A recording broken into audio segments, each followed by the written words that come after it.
Bon, il est temps que je fasse part de ma version des causes de la mort de ma sœur. Euh, Pendant le confinement, beaucoup de personnes n'ont pas été suivies médicalement. C'est le cas de ma sœur. Ses tests médicaux ont été repoussés de plus d'une année et elle a donc fini par en mourir puisque on sait que le cancer, on a beaucoup de chances de le soigner s'il est pris à temps. L'État avait été prévenu que le fait d'arrêter les consultations allait faire des dégâts de façon répétée par des lanceurs d'alerte, notamment par Jean-Dominique Michel. Malgré cela, on a mis en place le confinement, euh, la cessation de toute consultation médicale.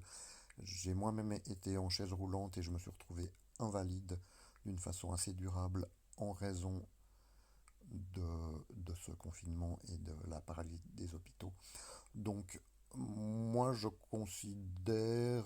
suis pas loin de considérer que c'est un homicide pour raison d'État euh, qui était dans ce cas-là au service des pharma pour vendre du vaccin.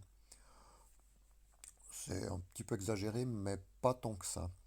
Je note au passage que le gouvernement allemand s'est excusé, les journalistes se sont excusés de ce qu'ils ont prétendu. Le gouvernement allemand, Angela Merkel, s'est excusée auprès de son peuple de la gestion catastrophique du Covid et des mesures qui ont été prises.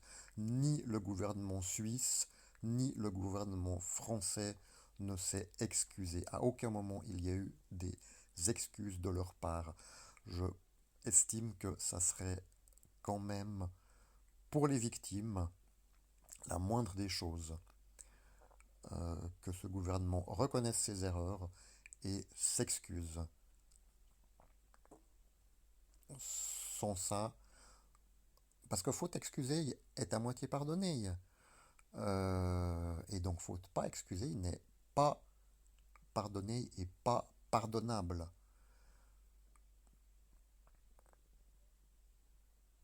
Et donc tout ça se payera d'une manière ou d'une autre. Je l'espère.